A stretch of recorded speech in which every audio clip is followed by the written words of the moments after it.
വിജയുടെ നമസ്കാരം. നമസ്കാരം. ഈ 5 സംസ്ഥാനങ്ങളുടെ തിരഞ്ഞെടുപ്പ് കഴിഞ്ഞ ശേഷം ഇന്ത്യ മുന്നണിക്കുള്ളിലും വലിയ രീതിയിലുള്ള പ്രശ്നങ്ങൾ ഉടലെടുത്തിരിക്കുകയാണ്. TMC രണ്ടായിട്ട് പിളരുന്നു എന്നുള്ള റിപ്പോർട്ടുകൾ നമ്മൾ കേട്ടതാണ്. പോരാത്തതിന് DMK വലിയ രീതിയിലുള്ള കലിപ്പിലാണ്. കഴിഞ്ഞ ദിവസം കോൺഗ്രസ് നേതാക്കളെ എല്ലാം തമിഴ്നാട്ടിൽ ഓട്ടിച്ചിട്ട് അടിക്കുന്ന സീന് വലിയ വാർത്തയായിരുന്നു. അത് നാഷണൽ മീഡിയാസ് ഒക്കെ അതിന്റെ വിഷ്വൽ അടക്കം പുറത്തുവിടുന്ന ഒരു കാഴ്ചയാണ് കാണാൻ സാധിച്ചത്.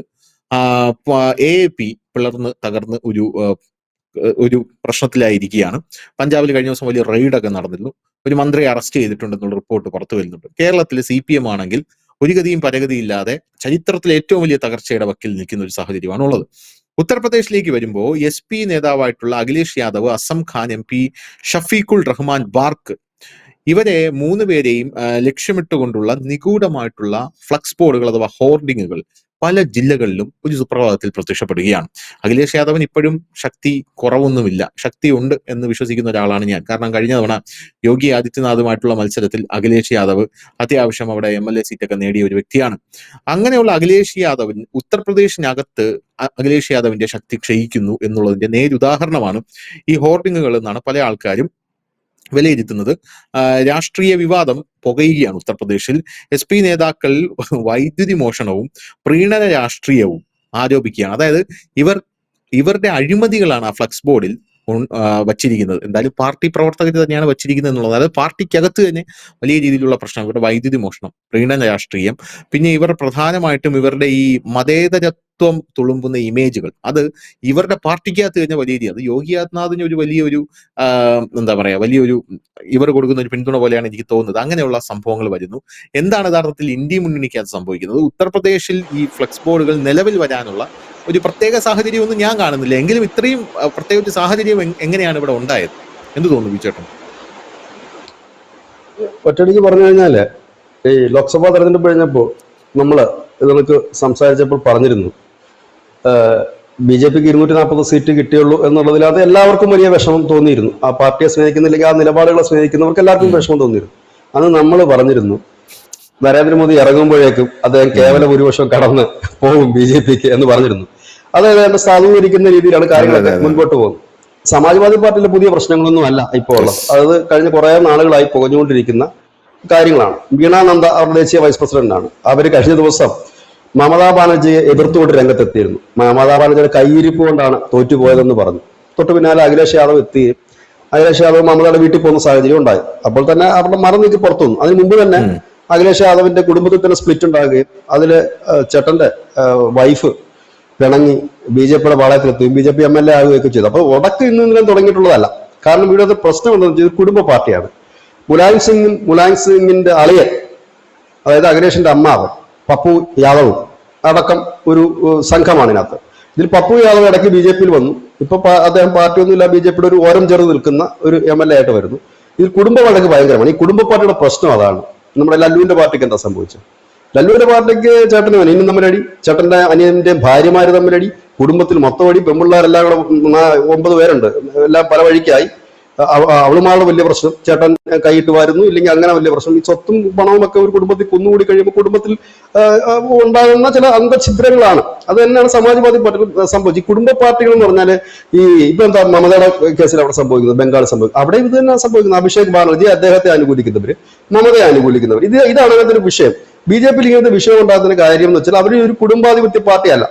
കാരണം ഇന്നിപ്പോ മോദി വന്നിരിക്കുന്നു, ഇപ്പൊ സുവേന്ദു അധികാരി വന്നു, നാളെ ഇനി അവിടെ ആരാ വരുന്നോ എങ്ങനെയാണെന്നോ അവർക്ക് പോലും അറിയില്ല. കാരണം അതൊരു കുടുംബ പാർട്ടി അല്ലാത്തത് കൊണ്ട് ചിലപ്പോൾ വെറുതെ ഇരിക്കുന്നതും പോലും ചിലപ്പോൾ അവിടെ മുഖ്യമന്ത്രി ആയെന്നിരിക്കാം, ഇല്ലെങ്കിൽ ദേശീയ നേതാവ് ആയെന്നിരിക്കാം. അങ്ങനെയൊന്നും അവർക്കില്ല. പക്ഷെ ഇവിടെ അല്ല, ഇവിടെ അങ്ങനെയാണ് കാര്യങ്ങൾ പോകുന്നത്. അപ്പൊ അഖിലേഷ് യാദവിന്റെ കാലാകാലങ്ങളിലുള്ള ആ ഒരു പ്രശ്നങ്ങൾ ഇപ്പൊ കൂടുതൽ പൊട്ടിത്തെറിയിലേക്ക് പോകുന്നു. കാരണം UPയിൽ അടുത്ത വർഷം നിയമസഭാ തെരഞ്ഞെടുപ്പ് നടക്കുകയാണ്. ഈ നിയമസഭാ തെരഞ്ഞെടുപ്പ് നടക്കുമ്പോഴേക്കും വീണ്ടും ഈ ഉപജാപക വൃന്ദങ്ങൾ ശക്തമാകുകയാണ്, പ്രഷർ ശക്തമാക്കിക്കൊണ്ടിരിക്കുന്നു. കാരണം ഇവിടെ സമാജ്വാദി പാർട്ടിക്ക് ഇപ്പോൾ അതിനകത്തുള്ള നേതാക്കന്മാർക്കും പ്രവർത്തകർക്കും ഇപ്പോൾ ഒരു ഓപ്ഷൻ ഉണ്ട് BJP. കാരണം അവര് മൂന്നാമതും വരും എന്നുള്ളത്. കാരണം 403 സീറ്റ് ഉണ്ട് UPയിൽ, അതിൽ 300-ന് മുകളിൽ പിടിക്കുമെന്ന് ഇപ്പോഴേ യോഗി പറഞ്ഞു കഴിഞ്ഞിരിക്കുന്നു. ഏതാണ്ട് 350-നും 400 സീറ്റൊക്കെയാണ് ചില നേതാക്കൾ പറയുന്നത്. 400 സീറ്റ് ഞങ്ങൾ UP പിടിക്കുമെന്നാണ് പറയുന്നത്. അപ്പൊ ഇങ്ങനെ നിൽക്കുന്ന ഒരു ശക്തമായ നിലയിൽ യോഗി നിൽക്കുന്നു. യോഗിക്ക് ഇപ്പൊ പഴയ ഇമേജ് അല്ല, ഭയങ്കരമായിട്ട് ഇമേജ് കൂടിയിരിക്കുന്നു. അത് UP-ക്ക് പുറത്ത് ബീഹാറിൽ അദ്ദേഹമായിട്ട് പ്രകടനം നയിച്ചത്, ഒപ്പം തന്നെ ഈ പറയുന്ന ബംഗാളിലെ ഒരു പ്രധാന മുഖമായിരുന്നു അദ്ദേഹം. ശരിക്കും അദ്ദേഹത്തിന് കിട്ടുന്ന കൈയടി ഒരു ഗംഭീര കൈയടി. ഇന്നലെ സത്യപ്രതിജ്ഞ ചടങ്ങിൽ പോലും യോഗി എത്തുമ്പോൾ സുവേന്ദു അധികാരി യോഗി അടുത്തെത്തുകയും യോഗി അദ്ദേഹത്തിന്റെ ഷാൾ അണിയിക്കുകയും ചെയ്യുമ്പോഴേക്ക് ഉണ്ടാകുന്ന ഒരു കൈയടി, ഒരു നരേന്ദ്രമോദി നിൽക്കുന്ന വേദിയാണെന്ന് ആലോചിക്കണം. അവിടെ ഒരു മാസ് എൻട്രി അദ്ദേഹത്തിന് വന്നിരിക്കും. അപ്പൊ ആ ഒരു ഇമേജ് വല്ലാത്ത രീതിയിൽ യോഗിക്ക് UP-യിലും കൂടിയിട്ടുണ്ട്. അപ്പൊ ഈ ഒരു സാഹചര്യത്തിൽ സമാജ്വാദി പാർട്ടിയിൽ ഇത്രയും നാളും തിക്തഫലങ്ങൾ അനുഭവിച്ചിരുന്ന ആളുകൾ വിചാരിക്കും ഇവൻ പോകുന്ന പോട്ടെ, കുഴപ്പമില്ല, അങ്ങോട്ട് ചാടാവല്ലോ എന്ന് കരുതിയിട്ടാണ് അവരവിടെ നിൽക്കുന്ന ഒന്ന്. രണ്ടാമത്തെ ഒരു കാര്യം വെച്ചാൽ അഖിലേഷ് യാദവിനെ സംബന്ധിച്ച് ഇപ്പോൾ പ്രത്യേകിച്ച് ഗ്രിപ്പ്, പക്ഷെ 37 MP-മാരുണ്ട് അവർക്ക്, അത് ചെറിയ കാര്യമല്ല. കഴിഞ്ഞ ലോക്സഭാ തെരഞ്ഞെടുപ്പിൽ UP-യിൽ വലിയ നേട്ടമുണ്ടാക്കിയ ഒരു പാർട്ടിയാണ് സമാജ്വാദി പാർട്ടി, 37 MP-മാർ. അപ്പോൾ ആ MP-മാരെ പിളരാനുള്ള സാധ്യതകൾ വളരെ കൂടുതലാണ് ഇപ്പോഴത്തെ ഒരു അവസ്ഥയിൽ. കാരണം 2024 കണ്ട നരേന്ദ്രമോദി അല്ല ഇപ്പോഴുള്ളത്. കാരണം 2024 അവർ BJP അല്പം ദുർബലമായിരുന്നു, 240 സീറ്റ് മാത്രമേ അവർക്ക് ഉണ്ടായിരുന്നു. പക്ഷെ ഇപ്പം അവർ പതുക്കെ മുഴുവൻ സ്ഥലവും പിടിച്ചടക്കിക്കൊണ്ട് ഇന്ത്യയിലെ 22 സംസ്ഥാനങ്ങൾ ഭരിക്കുന്ന ഒരു പാർട്ടിയായി മാറിയിരിക്കുന്നു, NDA മാറിയിരിക്കുന്നു. ഈ ഒരു സാഹചര്യത്തിൽ അവരുടെ കയ്യിൽ നിന്ന് ഇനിയിപ്പം ഈ ഇന്ത്യ ഉടനെ ഒന്നും പോകാനുള്ള സാധ്യതയില്ല, പ്രത്യേകിച്ച് UP ഇനി പോകാനുള്ള സാധ്യതയില്ല. ഇത് കണ്ടറിഞ്ഞുകൊണ്ട് തന്നെ ഇതിലൊരു പിളർപ്പുണ്ടായാലും അത്ഭുതപ്പെടണ്ട. ഈ 37 പേരിൽ ഒരു 15 പേരെങ്കിലും മറുകണ്ഠം ചാടാനുള്ള സാധ്യതകൾ വളരെ കൂടുതലായിട്ട് നിൽക്കുന്നു. ഒന്ന്, ഇനി ബംഗാളിലേക്ക് വന്നു കഴിഞ്ഞാൽ കാണാൻ പോകുന്ന ഒരു കാഴ്ച, 15 MP-മാർ നേരത്തെ തെരഞ്ഞെടുപ്പ് തുടങ്ങുന്നതിന് മുമ്പ് തന്നെ നരേന്ദ്രമോദി അല്ല കണ്ടത്, BJP-യുടെ ഉന്നത നേതാക്കളുമായി കണ്ട് ചർച്ച നടത്തി. അവര് പറയുന്നത് ഞങ്ങൾ ഈ ബംഗാളിലെ തെരഞ്ഞെടുപ്പുമായി ബന്ധപ്പെട്ട് ക്രമസമാധാന ചർച്ചകളാണ് നടത്തിയത്. ഞാൻ MP-മാര് പോയിട്ട് BJP-യുടെ നേതാക്കളെ കണ്ടിട്ട് ചർച്ച നടത്തിയിട്ട് കാര്യമില്ലല്ലോ. പോയത് അതുകൊണ്ടൊന്നല്ല, ഇത് കഴിഞ്ഞ ഉടനെ ഞങ്ങൾ ഇങ്ങോട്ട് വരികയാണ്, ഞങ്ങൾക്ക് വേണ്ടിയുള്ള സീറ്റൊക്കെ അറേഞ്ച് ചെയ്ത് വെച്ചേക്കണം എന്നുള്ളതായിരിക്കും പറഞ്ഞതായിരിക്കാം. ഏതായാലും അവിടെ അങ്ങനെ നിൽക്കുന്നു. ഇപ്പൊ ബംഗാളിൽ നിന്ന് വരുന്ന പുതിയ വാർത്ത, ഈ അഭിഷേക് ബാനർജി കൊണ്ടുവന്നിരിക്കുന്ന യുവാക്കളുടെ ഒരു നിരയുണ്ട്, മമതാ ബാനർജിയോട് നിൽക്കുന്ന സീനിയർ നേതാക്കളുടെ ഒരു നിരയുണ്ട്. അത് സീനിയർ നേതാക്കൾ കുറച്ചുപേരൊക്കെ രാജിവെച്ചിട്ട് അവരിനി രാഷ്ട്രീയത്തിലേക്ക് ഇല്ലെന്ന് പറഞ്ഞു കഴിഞ്ഞിരിക്കുന്നു. കുറച്ച് നേതാക്കൾ രാജിവെച്ച് BJP-യോട് ജോയിൻ ചെയ്തു. അപ്പൊ ഇനി അതിന്റെ ഒരു ഒഴുക്കായിരിക്കും. ഈ അവസരത്തിൽ മമതാ ബാനർജി ഒന്നും മിണ്ടുന്നില്ല. അവരാകെ ഇന്നലെ പറഞ്ഞൊരു സ്റ്റേറ്റ്മെന്റ്, എല്ലാ പ്രതിപക്ഷ പാർട്ടികളും എനിക്കൊപ്പം നിൽക്കണം, നമുക്ക് ഒന്നിച്ച് BJP നേരിടാമെന്നാണ്. പക്ഷെ അത് ആ വിളി കേൾക്കാൻ ബംഗാളിൽ എന്തായാലും CPM തയ്യാറാകുമെന്ന് തോന്നുന്നില്ല. കാരണം അവരിപ്പോ BJP-യുടെ കാരണത്തിലാണ് മുമ്പോട്ട് പോകുന്നത്. 15 വർഷത്തിന് ശേഷം ആദ്യമായിട്ട് അവരുടെ ഒരു പത്രത്തിന് ഇന്നലെ BJP ഫണ്ട് ചെയ്യുകയും ചെയ്തിരുന്നു.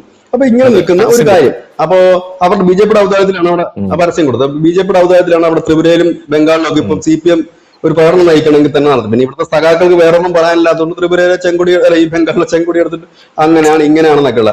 ഈ ത്രിപുരയിൽ എങ്ങനെയാണ് പരിപാടി എന്ന് ചോദിച്ചു കഴിഞ്ഞാൽ ഞാൻ കൃത്യമായിട്ട് പറഞ്ഞുതരാം. അത് പ്രേക്ഷകർക്കും കൂടെ ഒന്ന് അറിയുന്നതിൽ അവിടെ CPM ഉണ്ട്. അവിടുത്തെ CAT ഓഫീസ് അടക്കം BMS-ന്റേതായി മാറി. അവിടെ പാർട്ടിയുടെ വർക്കങ്ങൾ വെച്ചാൽ ഇവന്മാർക്ക് പ്രകടനം നടത്തണമെങ്കിൽ മുൻകൂർ അനുമതി മേടിക്കണം. പ്രകടനം നടത്തുക, തിരിച്ച് വീട്ടിൽ പോവുക, വേറെ ഒരു പരിപാടി നടത്താൻ പറ്റത്തില്ല അവിടെ. അതായത് അവര് പറയും, ഇവര് ചെയ്യും. അതാണ് ത്രിപുരയിൽ ഇപ്പൊ നടക്കുന്നത്.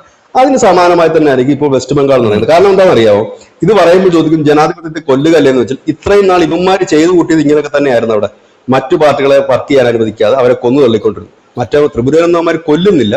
അവന്മാർ പറയും വൈകുന്നേരം 4 മണിക്ക് ഞങ്ങൾ പ്രകടനം നടത്തിക്കോളൂ, പ്രകടനം കഴിഞ്ഞാൽ അവിടെ തിരിച്ച് വീട്ടിൽ പോക്കണം, ഇനി വേറെ അഭ്യാസം ഇവിടെ കിടന്ന് കാണിക്കരുത്, വീടുകളൊന്നുമില്ല. പിന്നെ പാർട്ടി ഓഫീസുകൾ അത് മിക്കതും BJP-യുടെ ആയി കഴിഞ്ഞിരിക്കുന്നു. അങ്ങനത്തെ ഒരു രീതിയാണ്. ഇത് ഞാനല്ല പറയുന്നത്, ഇവിടുന്ന് പോയ സഖാക്കൾ അവിടെ പോയി ബ്ലോഗ് ചെയ്ത കാര്യങ്ങളാണ്. അതൊരു മുതിർന്ന സഖാവ് തന്നെ ചെയ്ത ബ്ലോഗിൽ ഇതാണ് ഈ BJP ത്രിപുരയിലെ BJP CPM-ന്റെ അവസ്ഥ. ഇത് തന്നെയാണ് ബംഗാളിൽ അവർക്ക് ഇനി വലുതായിട്ടൊന്നും ഇവര് പറയും, അവർക്ക് ആകെ മത്സരിക്കാൻ അവസരം കൊടുക്കുന്ന ഒരേ ഒരിടം മൂർഷിദാബാദോ 24 ഫർഗാനയിലേക്ക് മാത്രമായിരിക്കും. അതായത് മമത സ്ട്രോങ് ഉള്ള ഏരിയ മാത്രമേ CPM-നോട് മത്സരിക്കാൻ അവർ പറയുകയുള്ളൂ. അതിനപ്പുറത്തേക്കൊന്നും വളർത്ത് CPM കിട്ടാൻ പോകുന്നില്ല. അപ്പൊ ഈ ഒരു സാഹചര്യത്തിൽ ഈ തൃണമൂലിന്റെ ഒരു MP-മാർ പിരിഞ്ഞു വരാനുള്ള സാധ്യതയുണ്ട്. ഇത് രണ്ടും കൂടെ വന്നു കഴിഞ്ഞാൽ തന്നെ ഒരുപക്ഷെ നരേന്ദ്രമോദി ഈ എല്ലാവരെയും കൂടെ തടുത്തു കൂട്ടി, DMK ഇല്ല അതിൽ, ബാക്കിയുള്ളവരെല്ലാം കൂടെ തടുത്തു കൂട്ടിക്കൊണ്ട് അദ്ദേഹത്തിന്റെ ഭൂരിപക്ഷം ഈ 240 എന്നുള്ളത് 272 BJP-ക്ക് അബ്സല്യൂട്ട്ലി മെജോറിറ്റിയിലേക്ക് 3/2 ഭൂരിപക്ഷത്തിലേക്ക് BJP മാത്രം പോകാനുള്ള സാഹചര്യം ഈ 2026 കാണുന്നുണ്ട്. കാരണം ഇവരെല്ലാം പതുക്കെ അടർത്തി മാറ്റി ഈ 240 എന്നുള്ളത് അവർ 32 സീറ്റോടെ കിട്ടിക്കഴിഞ്ഞാൽ അവർക്ക് 72 സീറ്റ് എത്തിക്കാൻ പറ്റും. ഇപ്പോൾ തന്നെ 15 MP-മാര് അവിടെ നിന്ന് ഈ TMC വരുമെന്ന് പറയുന്നത്. ഒരു പക്ഷേ അതിന്റെ എണ്ണം കൂടിയേക്കാം. ഈ അഖിലേഷ് യാദവിന്റെ പാർട്ടി വളർന്നാലും അത്തരത്തിൽ വരും. ഇനി പിളരാനുള്ള പാർട്ടികളെല്ലാം കൂടെ ചെറിയ പാർട്ടികളെ കൂടെ പിളർത്തി അവർ സെപ്പറേറ്റ് ആയിട്ട് നിർത്താൻ അവർ ആഗ്രഹിക്കുന്നില്ല. പകരം ആ പിളർത്തി കഴിഞ്ഞിട്ട് നേരെ കൊണ്ട് ഇങ്ങോട്ടേക്ക് ലയിപ്പിക്കുകയായിരിക്കും MP-മാരടക്കം. കാരണം അവർക്ക് 272 എത്തിക്കുക എന്നുള്ളതാണ്. ഇനി തമിഴ്നാട്ടിലേക്ക് വരുമ്പോൾ സ്വാഭാവികമായി തന്നെ DMK ആണ്. DMK-യുടെ പ്രശ്നം എന്ന് വെച്ച് കഴിഞ്ഞാൽ അവർക്ക് BJP-യോട് ചേരുന്നതുകൊണ്ട് വേറെ ഒരു അൺടച്ചബിലിറ്റി ഒന്നും അവർക്കില്ല.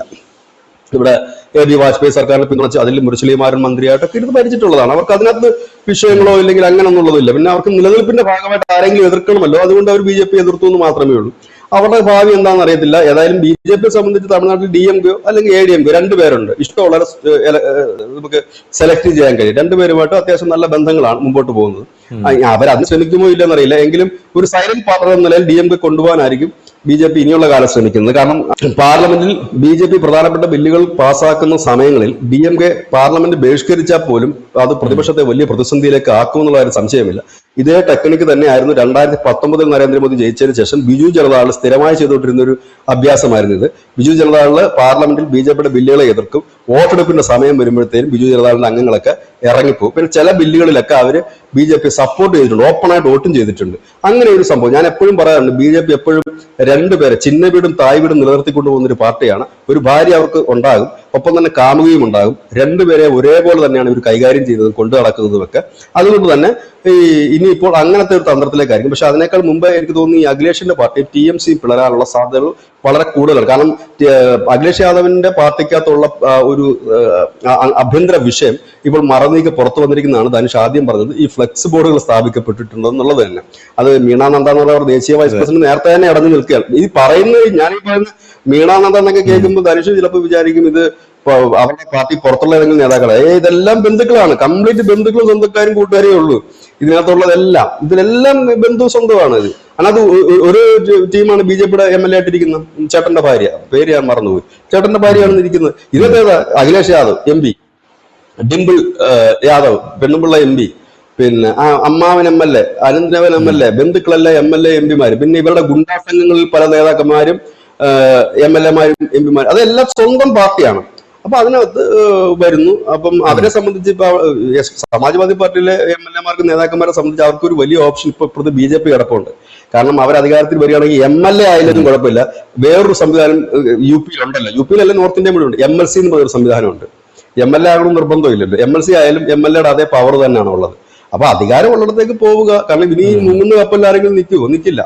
പിന്നെ ഞാനിപ്പോഴും ഒരു ഇതായിട്ട് നോക്കുന്നു കേരളത്തിൽ എന്ത് സംഭവിക്കും എന്നുള്ളതാണ്. കാരണം CPM-ന്റെ അവസ്ഥ അറിയില്ല.